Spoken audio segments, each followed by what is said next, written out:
창세기 1장 26절과 27절의 말씀입니다. 우리 다 찾았으면 같이 읽겠습니다. 시작. 하나님이 이르시되 우리의 형상을 따라 우리의 모양대로 우리가 사람을 만들고 그들로 바다의 물고기와 하늘의 새와 가축과 온 땅과 땅에 기는 모든 것을 다스리게 하자 하시고, 하나님이 자기 형상 곧 하나님의 형상대로 사람을 창조하시되 남자와 여자를 창조하시고. 아멘.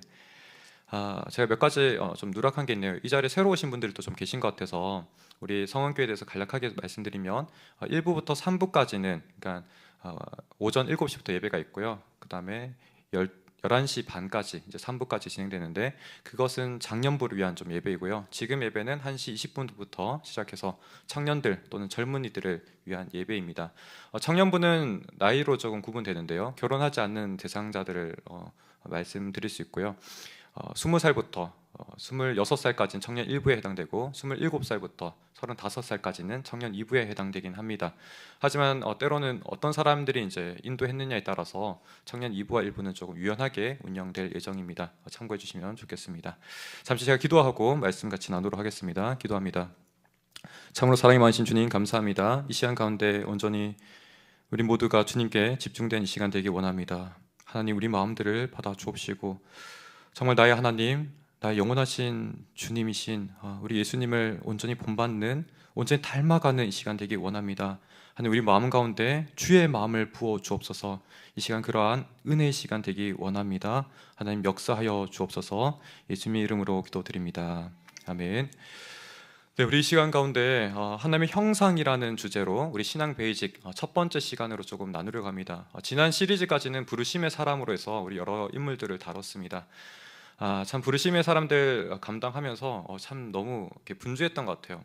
수련회도 2차례나 우리 1부, 2부 진행했고, 그 가운데 교구 신방도 계속해서, 특히 지난주는 정말 물 샐 틈 없이 너무 바빴던 것 같아요. 그래서 보통 새벽기도 제가 가면은 5시 일어나서 퇴근하면은 아무리 일찍 가도 10시에 들어가서 그 다음에 잠은 새벽 2시에 자고, 또다시 새벽기도 갈 때는 5시 일어나고, 못 가면은 좀 잠이 들어서 한 8시에 깨가지고 그렇게 활동했었는데, 이렇게 한 3주간 생활하니까 저 몸이 좀 많이 컨디션이 잘 회복이 안 되는 것 같아요. 그래서 지금 사실 오늘 나누는 설교 메시지가 굉장히 좀 투박할 수도 있습니다. 그만큼 제가 최선을 다해서 살고 있지만 가급적 여러분들한테 잘 전달하고 싶지만 투박할 수 있다.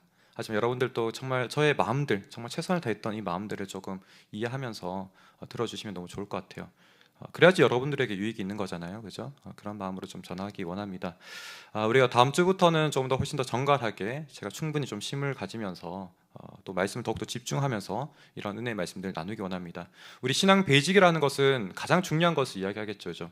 그래서 지금 이 듣는 내용들을 나중에 잘 정리해서 우리 새 가족들에게 항상 갖고 오게 되면은 또 양육하고 알려주고, 그로 말미암아 신앙이 좀 기초적으로 형성된 다음에 우리가 함께 청년 공동체를 만들어 가기를 원합니다. 그래서 여러분들이 이러한 시간이 바로 그 시간이라는 것을 좀 생각하면서 여러분들 안에서도 기초적인 것들 다시 다지시고 나아가면 참 좋겠습니다. 하지만 저의 특징이 조금 설교가 어렵습니다. 그래서 잘 들어주시면 좋겠고, 하지만 그렇다고 깊이가 없는 것은 아니니까 정말 여러분들의 유익을 위해서 제가 열심히 하고 있으니까 그런 마음들 이해해 주시면 좋겠습니다. 우리가 하나님의 형상이라고 한다면 창세기를 시작할 때 있어서 우리 인간의 가장 본질된 어떤 정체성과 같죠.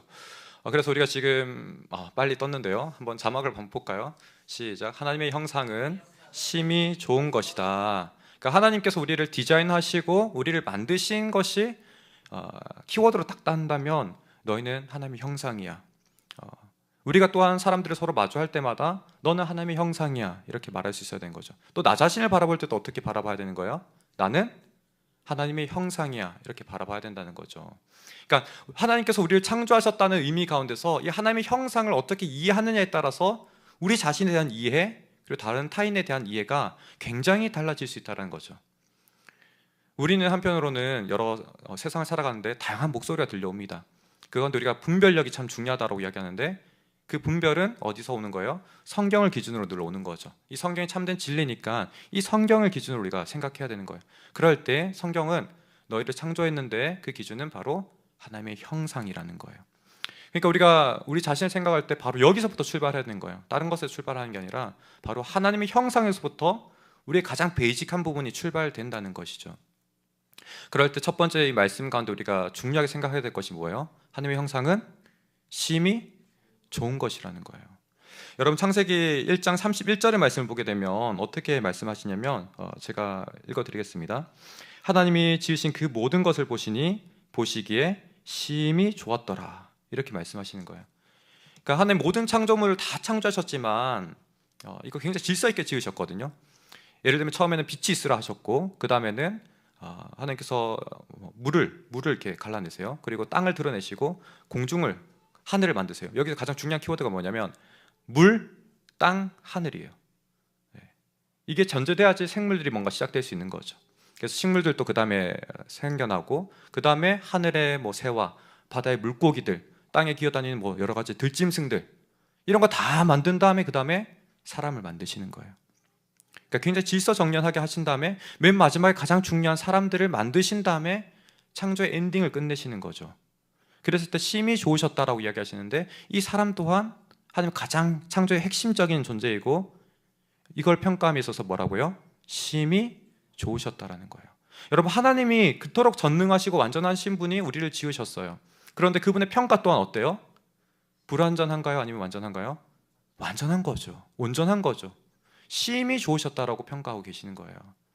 여러분 정말 축복합니다. 여러분 모두 다 그렇게 하나님께서 심히 좋으셨다라고 하시는 그렇게 축복된 하나님의 형상입니다. 우리가 여기서부터 출발하는 거예요. 하나님은 여러분도 한 사람 만들었을 때 부족하게 만드신 거 아닌 거예요. 하나님께서 보시기에는 온전하게 만드신 거예요. 근데 내가 그것을 때로는 못 받아들일 수 있죠. 나 왜 이렇게 부족하지? 나 왜 이렇게 뭔가 잘 안 되지? 나 왜 이렇게 불평과 불만이 많지? 이런 생각할 수 있어요. 근데 그거는 하나님의 생각은 아니라는 거예요. 근데 하나님께서는 여러분들을 가장 잘 아시죠. 이미 만드셨고 모든 것을 아세요. 그런 관점 속에서는 하나님이 정답이겠죠. 여러분들을 가장 잘 아시는 하나님을 우리가 신뢰하면서 나아가야 된다는 거예요. 그럴 때 하나님께서 여러분들을 한 사람 만드실 때 심히 좋으신 상태, 정말 온전하신 상태로 만드셨다는 것, 우리가 여기서부터 출발하는 거예요. 그래서 늘 우리는 선하신 하나님을 신뢰해야 되는 거죠. 내가 고난 가운데 있다 할지라도, 내가 어려운 일이 있다 할지라도 그 가운데 나와 함께 하시는 선하신 하나님을 우리가 의지하는 게 참 중요한 거예요. 나를 만드셨을 때도 정말 선한 것으로 가득 채우신 그 하나님을 신뢰해야 된다는 거죠. 나를 바라볼 때도 마찬가지고 타인을 바라봤을 때도 마찬가지로 우리가 이 하나님을 신뢰하며 나가기를 간절히 소망합니다. 우리가 한편 이러한 하나님의 온전하심을 우리가 이해할 때, 그럼 이 결핍은 무엇인가? 그죠? 나의 이 어려움들은 무엇인가? 이것을 좀 이해할 필요가 있습니다. 그러할 때 한편 창세기 1장 31절에서는 하나님이 심히 좋으셨다라고 이야기하지만, 한편 우리가 인간이 창조되고 난 다음에 인간이 스스로를 느꼈을 때 이 감정은 무엇인지를 좀 볼 필요가 있죠. 하나님께서는 인간을 창조하셨을 때 남자와 여자를 만드셨어요. 근데 이 남자와 여자를 만든다고 하셨을 때 이 남자 여자는 한편 공동체인 거죠. 공동체. 서로가 부부가 이루고 가정을 만들어요. 이 가정 단위가 점점 커지면 사회가 이루어지는 거죠. 그죠? 그러니까 이 남자와 여자를 만들었다는 가장 핵심적인 가치는 무엇이냐면 공동체인 거예요. 공동체. 하나님 또한 하나님의 형상이라고 이야기했을 때 그분 안에 우리가 유일한 하나님이라 이야기하지만 삼위일체 하나님인 거예요. 그래서 성자, 성부, 성령이 계신 거죠. 이 삼위의 하나님이 정말 하나로 긴밀하게 연관되어 있는 상태인 거죠. 그래서 사람 또한 원래 남자와 여자로 따로 이렇게 만들어졌지만 우리가 서로 사랑하면 어때요? 점점 하나가 되잖아요. 이것이 하나님의 형상을 이루어가는 모습인 거예요. 그래서 하나님께서는 우리를 하나님의 형상으로 만들었을 때 이처럼 공동체성을 지향하도록 만드신 거예요. 그래서 나 또한 때로는 행복하게 살 때 내가 잘 되는 것, 내가 돈 많이 버는 것, 내가 명예로워진 것 참 중요하지만 언젠가는 우리가 공동체 이루어서 살아갈 때 그게 진짜 행복을 우리가 느끼는 거죠. 그래서 나만 잘 되는 것이 중요한 게 아니라 뭐예요? 더불어 살아가는 것, 우리가 함께 살아가는 것, 아름다운 세상을 같이 만들어가는 것, 이게 우리에게 참으로 중요한 거죠. 그런데 우리가 남자와 여자를 만들었을 때 제가 여러 번 설교를 했었어요. 저희 창세기 본문도 여러 번 했잖아요. 신약에 가게 되면 이게 너무 많은 것들을 좀 풀긴 그런데 어쨌든 좀 들려줄게요. 좀 들어주세요. 알겠죠? 이 공동체성은 하나님께서 사랑하는 것을 막 부어주셔요. 너 참 좋아한다. 이런 마음들이 나중에 다윗도 연결되는 거죠. 다윗도 내가 너를 참 마음에 합한 자로 받아들인다. 그죠? 마음에 합한 자. 그랬을 때 목자를 이야기하거든요. 예레미야서에서 다윗과 같은 그런 목자와 같은 마음에 합한 사람들을 목자들을 세울 거야. 우리 예레미야 3장 제가 가져왔을 텐데 한번 띄워주시겠어요? 네, 네. 한번 같이 읽어보죠. 시작.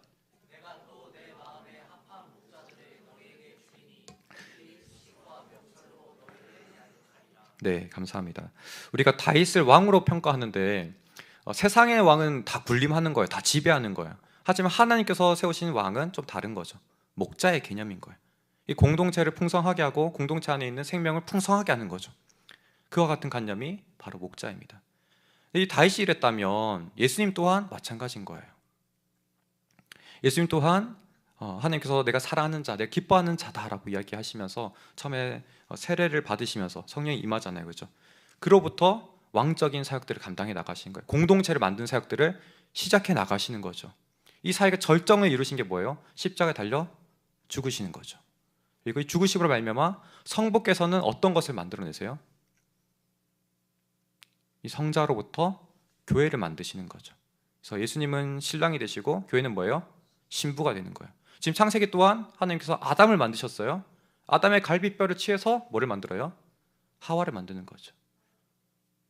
그러니까 우리가 남자와 여자를 만들었다는 것은 이처럼 공동체성을 말하는 거예요. 우리가 교회가 되는 것을 말하는 거고, 더 깊이는 예수님과 우리가 하나 되어가는, 예수님이 신랑이시고 우리가 신부가 되는 이 긴밀한 공동체성들을 이야기하고 있다는 거죠. 그래서 하나님의 형상은 바로 이처럼 뭐예요? 공동체성을 아주 깊숙이 가지고 있다. 그런 말씀을 여러분들에게 드리고 싶습니다. 근데 우리가 뭔가 결핍이 있다라고 했어요. 그죠? 그래서 제가 다시 한번 좀 아까 말하던 부분을 넘어갑니다. 그래서 1장 31절을 보게 되면 하나님께서 심히 좋으셨다고 이야기하지만 2장 끝에 가게 되면 사람의 평가가 돼요. 그래서 2장에 보게 되면 어떤 내용이냐면 아담이 어떻게 만들어졌고 사하가 어떻게 만들어졌는지가 보여요. 그래서 제가 말한 것처럼 갈비뼈를 취한 거죠. 그죠? 이런 한번 여러분 집에 가서 읽어보세요. 2장의 내용 굉장히 재밌게 한번 읽어보시면 좋을 것 같습니다. 근데 그 2장 끝에 어떻게 이야기하냐면 2장 25절 제가 읽어드립니다. 아담과 그의 아내 두 사람이 벌거벗었으나 부끄러워하지 아니하니라. 사람들이 자신들이 창조되고 난 다음에 느낀 서로에 대한 평가는 뭐냐면 부끄러워하지 않았다라는 거예요. 하나님이 심히 좋으셨다고 이야기하는데 사람들은 부끄러워하지 않았다라는 거예요. 여러분 여기 어감의 차이를 좀 잘 느낄 필요가 있어요. 하나님께서는 이미 모든 것을 아시고 전지전능하시고 우리의 모든 미래와 우리의 완성된 모습까지 다 알고 계시죠. 그러니까 하나님의 시선 가운데서는, 그 믿음의 시선 가운데서는 이미 완전한 거예요. 근데 창조된 우리의 입장에서는 아직 그렇게 다 완전한 건 아닌 거예요. 그래서 현재 창조된 그 상태 속에서는 너무 아름답지만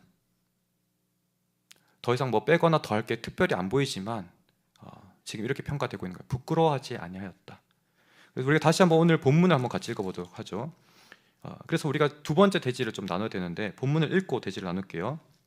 같이 한번 읽습니다. 시작. 하나님이 이르시되 우리의 형상을 따라 우리의 모양대로 우리가 사람을 만들고 그들로 바다의 물고기와 하늘의 새와 가축과 온 땅과 땅에 기는 모든 것을 다스리게 하자 하시고, 여기까지 볼게요.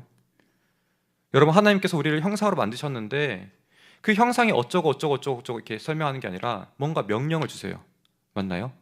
어떤 명령을 주고 계세요? 다스리게 하자. 그죠? 그리고 28절로 또 넘어가게 되면 어떻게 이야기해요? 하나님 그들에게 복을 주시며 하나님이 그들에게 이르시되 생육하고 번성하여 땅에 충만하라. 이 두 사람이 만드신 그 상태 속에서 생육하는 게 필요한 거예요. 점점 가정을 만들고 아이를 낳으면서 더 많은 생명들이 풍성해지는 거죠. 이 생명을 풍성하게 하는 것이 우리에게 주어진 하나님의 형상으로 마땅한 일이라는 거예요. 그리고 그와 동시에 또 한 가지 중요한 명령이 아까 우리 말했던 것처럼 다스리는 것. 그렇죠. 다스리는 것은 아까 말한 것처럼 공동체성을 점점 만들어가는 거예요. 예수님이 하신 그 왕적인 사역들, 다시 했던 그런 공동체를 지키는 사역들, 그런 사역들을 우리가 다스린다고 표현할 수 있는 거죠. 또 하나 더 중요한 키워드가 있어요. 그건 뭐예요? 정복하는 거예요. 정복하는 거. 그래서 우리가 두 번째 대지를 나누면 어떻게 나눌 수 있나요? 같이 한번 읽어보죠. 세 번째 대지입니다. 그 전에로 넘어가셔야 돼요. 네. 두 번째 대지. 네. 네, 좀 투박하지만 네, 이해해 주십시오. 네, 같이 한번 읽어보죠. 시작. 하나님의 형상은 명령이었다. 하나님의 형상은 명령이라는 거예요, 여러분들. 지금 하나님 형상을 하신 다음에 바로 이어가는 내용은 뭐냐면 명령을 이야기하는 거죠. 우리가 뭔가 행할 것이 있는 거예요. 이미 다 더 이상 완전 완결된, 종결된 그게 아니에요. 엔딩 난 것이 아니라 뭔가 우리가 더 해 나가야 된다는 거죠. 명령이 있다라는 거죠. 우리가 흔히 하나님 형상이라 한다면 오해하기 쉬운 게 뭐냐면 변하지 않는 뭔가라고 생각이 쉬워요. 불변하는 거라고 생각이 쉬운 거예요. 물론 불변성 있죠. 불변성 제가 부정하는 거 아닙니다. 하나님의 형상, 불변성 있습니다. 하지만 또 동시에 뭐예요? 우리가 뭔가 수행해 나가야 되는 가병성이 있는 거죠. 명령에 대한 부분이 있는 거죠. 우리가 이게 흔히들 순종에 대한 이야기를 하는 거예요. 하나님께서 우리에게 디렉션을 주시고 그 디렉션대로 우리가 걸어 나가야 되는 것. 이게 함께 있을 때, 함께 합쳤을 때 진정한 완성되고 종결되는 것으로 나아가는 거죠. 그래서 우리가 하나님 형상을 생각할 때 이 가변성에 대한 부분들을 우리가 좀 생각해 보면 좋을 것 같아요. 우리가 이전까지는 한 번도 이 가변성에 대해서 그렇게 중요하게 생각해 보지 않았던 거예요. 내가 오늘을 살아갈 때 어떻게 살아가야 되는지, 특히 하나님 형상을 어떻게 이루어 가야 되는지 우리가 이것을 생각을 많이 해보지 못했다는 거죠. 근데 우리에게 실천적인 어떤 변화를 주기 위해서는 이걸 생각해 봐야 되는 거잖아요, 그렇죠? 그래서 하나님의 명령을 우리가 주목해 볼 필요가 있다, 이렇게 볼 수 있겠습니다. 그랬을 때 우리가 방금 창세기 1장 26절에 다스린다는 것, 그리고 28절에서는 제가 생육하고 또 다스리는 것, 또 정복하는 것을 이야기 나눴습니다. 근데 이 정복하는 것을 우리가 여호수아 1장 3절의 말씀을 보게 되면 단순히 영토적인 개념이 좀 아닌 것을 우리가 느끼게 됩니다. 저 설교에서도 1장 1절에서부터 8절 나눴었잖아요. 우리 1장 3절 다시 한번 읽어보겠습니다. 시작.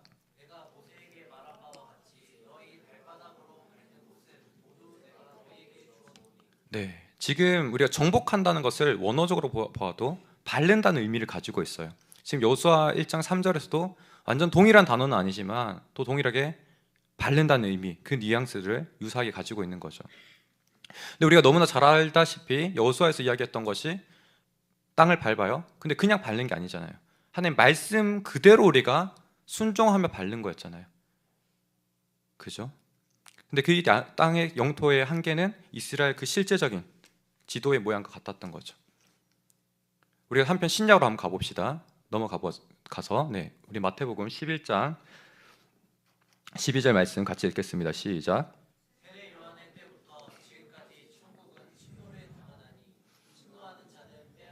네, 신약에 와서는 특히 예수님의 임재하심, 도래하심 이후에는 이 영토적인 한계가 단순히 이스라엘 땅이 아니라 이 땅의 경계는 제한이 없어져 버린 거예요.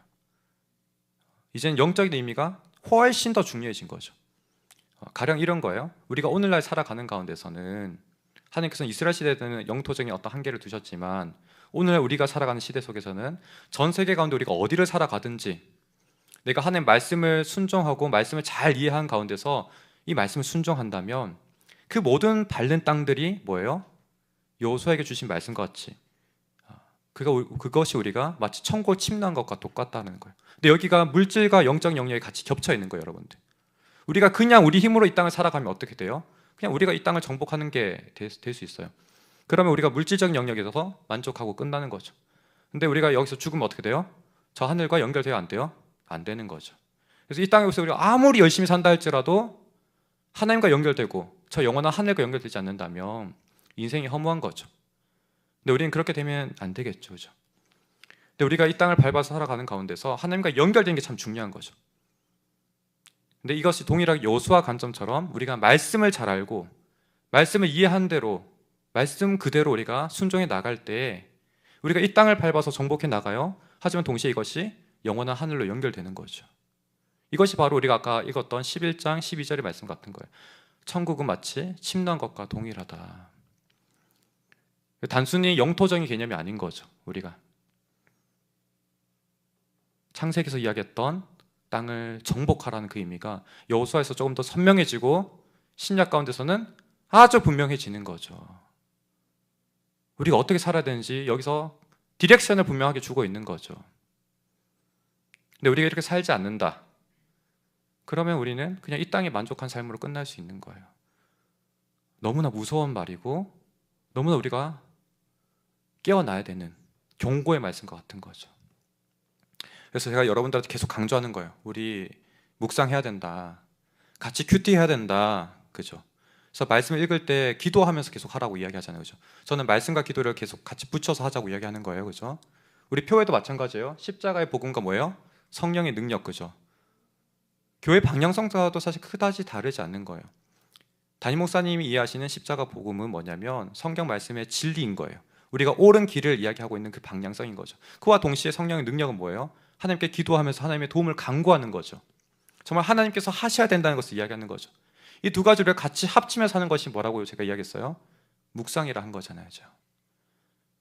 그로 말미암아 하나님의 말씀이 우리 심령이 깨달아지는 거죠. 그래서 하나님의 형상이라는 것을 우리가 좀 더 깊이 살펴본다면 어디까지 우리가 이것을 목표해야 되는가, 이 영역이 무엇인가 우리가 했을 때 영적인 영역을 우리가 좀 주목해 보면 좋겠습니다. 그랬을 때 에베소서 4장 13절의 말씀을 우리가 주목해 볼 필요가 있습니다. 한번 읽어보죠. 시작.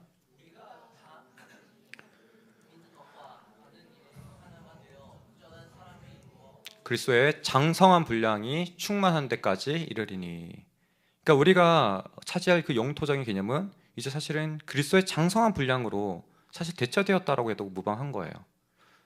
우리가 주님을 목표로 해서 이제는 차지하러 나아가야 되는 거예요. 그죠? 우리가 주님을 깊이 알아가는 것, 그리고 그것을 안 채로 우리가 이 땅을 순종적으로 살아갈 때 우리가 이 땅 또한 정복하지만 동시에 영혼을 이어가는, 천국을 침노하는 그런 삶을 우리가 정말 능력 있게 살아갈 수 있다는 것이죠. 또 한편 우리가 이런 모습을 바라봤을 때 그것은 또 다르게 말하면 성품과 같은 거예요. 사실은 우리가 하나님 닮아가고 예수님 닮아가는 그런 부분들이 뚜렷하게 무엇인지 여러분들 모를 수 있잖아요. 그죠? 그런데 사실은 성품과 같은 거라는 거죠. 그래서 내 안에 생명이 자꾸 넘쳐나요. 당장은 가시적으로 막 보이지 않아요. 하지만 똑같은 사람이 출발해요. 생명이 가득한 사람은 뭔가 이 사람 주변에 변화가 일어나죠. 사람들이 막 몰려들어요. 일이 잘 되기 시작해요. 뭔가 형통하기 시작하는 거죠. 근데 그렇지 않은 사람은 마음이 막 악하고 나 혼자 이기적으로 살아가는 사람은 사람이 붙어요, 안 붙어요? 안 붙는 거죠. 그래서 우리가 이런 성품을 이야기하는 부분이 어디예요? 갈라디아서 5장 22절과 23절의 말씀입니다. 한번 같이 읽어보죠. 시작. 오직 성령의 열매는 사랑과 희락과 화평과 오래 참음과 자비와 양성과 충성과 온유와 절제니 이 같은 것은 금지할 법이 없느니라. 솔직히 그 성품, 성령의 열매, 성품에 대한 부분들 저를 딱 비춰보면 저 부족한 거 막 보이더라고요. 부끄러웠어요. 네. 나 아직 이거 부족하다. 하지만 하나님과 연결된 삶 가운데서는 자꾸 이게 늘어나는 거예요. 자꾸 성장해 나가는 거죠. 그래서 저를 잘 아는 여러분들은 그렇게 평가할 줄 믿어요. 저는 목사님 자꾸 뭔가 선한 생명들이 늘어나고 있네. 고맙습니다. 누군가 아멘해 줬어요. 네. 그런 거죠, 여러분들. 저 또한 내가 더 부족한 게 보이니까 그것을 함량하려고 노력하는 거죠. 이제 보여요. 정말 내가 이렇게 가야 되겠구나. 하나님의 저 성령의 성품들이 가득해지는 거죠. 생명이 가득해지는 거죠. 여러분들한테 저러한 가치관들이 다 동시에 있다면 정말 그리스도와 충만하게 여러분과 함께하고 있는 거예요. 주님과 깊이 연결돼서 생명이 넘쳐나고 있는 거죠. 그런데 여러분 세상 사람들 봐봐요. 저런 모든 성품들 다 가지고 있는 사람 거의 없어요. 우리가 저런 부분에서 가득가득 채운다면 우리가 정말 주님 닮아갈 가는 데 있어서 충만한 데까지 모든 땅을 정복하는 것 같이 그런 우리의 삶을 살아가게 될 줄 믿습니다. 저 또한 그래서 소원하는 바가 늘 이 땅을 살아가지만 더 넓고 더 깊게 바라보기 원하는 거예요. 여러분들 또한 하나님을 굳게 붙잡는 가운데 이 땅을 살아가면서 더 넓고 더 깊은 영역을 늘 바라보며 소원하며 나가는 여러분 되시기를 축복합니다. 근데 한편 우리가 형상에 대한 부분 이제 좀 정리하기 원하는데요. 제가 이렇게 막 퍼뜨렸다가도 이제 좁혀지는 거예요. 여러분들한테 한번 정리해 봅시다. 마지막 세 번째 대지입니다. 같이 읽어보죠. 시작. 우상과 형상은 한 끗 차이입니다. 이 말이 무슨 말일까? 사실 모든 오늘 설교의 아이디어는 여기서부터 출발한 거예요. 형상이라는 것, 하나님의 형상이라는 것을 원어로 딱 검색해 보면 나중에 여러분들한테 이런 검색하는 걸 알려줄 거예요. 하지만 정말 한글로도 이 묵상할 때 여러분 생명을 확 받아들이는 사람한테만 알려줄 거예요. 잘못 알려주면 이렇게 지식만 교만해져 가지고 막 이건 맞다 아니다 틀렸다 이렇게 교만하게 말하면 안 되잖아요, 그죠? 그래서 제가 기다리고 있어요. 여러분들 확 성장할 때까지. 근데 다 알려줄 거예요. 그런 것까지도 아끼지 않고. 왜냐하면 여러분들 모두가 저와 같은 장성한 분량으로 또 저 이상으로 자라길 원하기 때문에 그렇습니다. 근데 어쨌든 그렇게 검색해 봤을 때, 형상을 검색해 봤을 때 우상과 형상이 뭐예요? 같은 단어인 거예요. 굉장히 쇼킹하죠. 물론 같은 단어, 이미지처럼 모양처럼 사용할 수 있습니다. 하지만 하나님께 사용된 이 형상이라는 거룩한 단어가 또 한편으로는 아주 우상과 같이 저질스러운 단어로 사용될 수 있다는 거죠. 이게 좀 충격이었어요, 저에게는. 근데 구약에서 이거를 좀 잘 비교해 보면 형상은 항상 단수로만 사용돼요. 단수로만. 근데 우상은 뭐예요? 항상 복수로 사용되더라고요.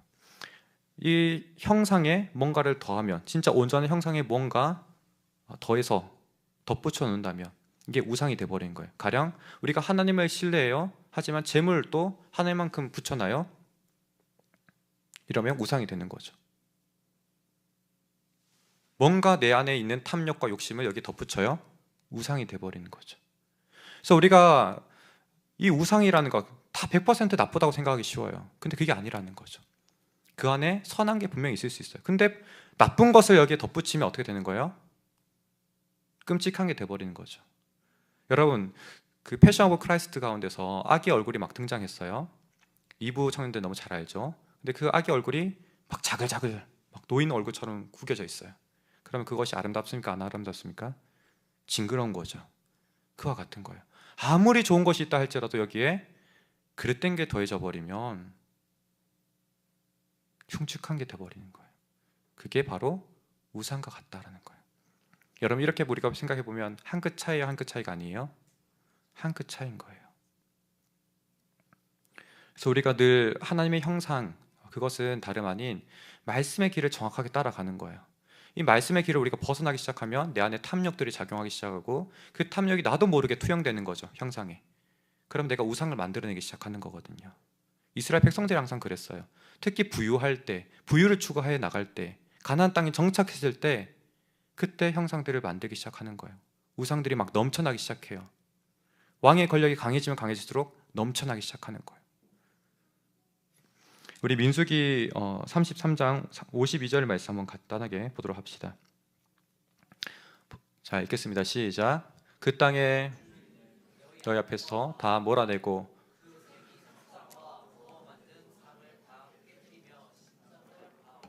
네, 저렇게 다 깨뜨려 이야기했어요. 근데 어떻게 돼요? 들어가서 닮아가는 거죠. 그래서 사사기가 그토록 절망스럽게 시대상을 묘사하는 거예요. 우리 또한 마찬가지입니다. 우리 또한 교회 가운데 살아가서 어떻게 살아갈지 다 배웠어요. 신명기 말씀처럼 다 어떻게 가야 되는지 알아요. 하지만 세상 가서 뭔가 섞어버려요. 그럼 우리의 우상이 막 넘쳐나기 시작하는 거예요. 그럼 여러분들 인생 가운데 하나님께서 계속 다루시는 거죠. 고난을 계속 주세요. 언제 정신 차릴래? 믿는 신자들은 하나님께서 너무 사랑하시기 때문에 세상 사람과 좀 다르게 고난을 통해서 여러분들을 막 연단해 가세요. 저는 청년들을 특히 바라볼 때 그런 게 너무 많이 보이거든요. 그래서 그러지 않았으면 좋겠어요. 여러분 정말 말씀 앞에서 섰으면 좋겠고 말씀을 정말 이해하고 말씀의 길이 무엇인지 믿음의 눈으로 여러분 보았으면 좋겠어요. 근데 이거 보는 거 참 쉽지 않더라고요. 정말 철저하게 여러분들이 말씀 앞에 설 때만 보입니다. 그렇기 때문에 제가 이 큐티하는 것 너무너무 강조하고 있는 거예요. 우리 목자들 다시 한번 마음을 깨워서 한 달간 충성되게 이것을 잘 소화했으면 좋겠고요. 또 우리 모두가 함께 이것을 추구해 나갈 때 우리가 다 같이 하나님의 말씀 잘 알고서 말씀대로 이 땅 가운데 이 세상 가운데 살아가되 영혼을 이어가는 영혼 또한 우리가 함께 차지하는 우리 모두 되기를 소망합니다. 한편 우리가 또 이어지는 말씀들, 예수님의 어떤 우리가 복음을 보기 원하냐면 예수님의 삶을 볼 때 예수님이 항상 말씀을 이루시는 삶을 살았어요. 너무 많아서 제가 뭘 가져와도 상관없는데 그냥 아무거나 하나 가져왔어요. 하나 띄워주시면 네, 같이 읽겠습니다. 시작. 이는 선지자를 통하여 하신 말씀을 이루려 하심이라. 예수님께서는 항상 말씀을 이루려 한다. 말씀을 이루려 한다. 그의 삶은 말씀을 이루시는 삶이었던 거예요. 예수님 또한 하나님의 형상이 가장 은혜와 진리가 충만하였다라고 이야기하는데 우리 또한 그렇게 닮아가야 되거든요. 그럼 우리 또한 말씀을 이루는 삶을 살아가야 되는 거예요. 하나님 말씀을 내가 이해하고 내 삶 속에서 말씀이 이루어지기 원합니다라고 살아갈 때 하나님의 형상이 점점 내가 온전해지는 거죠. 그래서 우리 다음 한번 읽어보겠습니다. 예수님의 은혜와 진리가 충만하더라 부분 같이 읽습니다. 시작. 육신되어 우리 가운데 거하심에 우리가 그의 영광을 보니 아버지의 독생자의 영광이요 은혜와 진리가 충만하더라. 여러분, 예수님이 어떤 분이라고 이야기해요? 요한복음 가운데서는 말씀이 육신 되신 분이에요. 이 말씀이 응집되고 다 모아져서 예수님과 같다 이렇게 표현할 수도 있는 거예요. 그분 안에는 은혜와 진리가 충만하더래요. 이것 또한 성품이라고 이야기할 수 있거든요. 은혜는 뭐라고 표현할 수 있을까요? 사랑이 가득한 거죠. 우리 모든 사람들 다 품어낼 수 있는 만큼 사랑이 가득하신 거예요. 진리는 뭘까요? 완전한 올곧음, 정말 진리에 대해서 타협이 없으심, 칼과 같은 그 정밀하심, 이 두 가지가 함께 가고 있는 거예요. 그래서 우리가 이 땅을 살아가지만 많은 사람들 사랑하되 불의를 절대 타협하지 않고 살아가는 삶을 살아갈 수 있는 것이 참된 그리스도인이다. 그럴 때 이 세상이 그리스도인을 주목해 하는 거죠. 너희는 참으로 세상의 빛과 소금이구나. 너희는 정말 그리스도의 그 이름을 가지고 살아가는 자들이구나. 이렇게 인정한 삶이 빛과 소금의 삶입니다. 저는 너무나 간절하게 우리 모두가 그런 삶 살기를 간절히 소망합니다. 그런 삶 사시기를 다시 한번 축복합니다. 아멘. 우리 함께 찬양하며 주 앞에 우리의 마음을 고백하고 또 간구드리기 원합니다.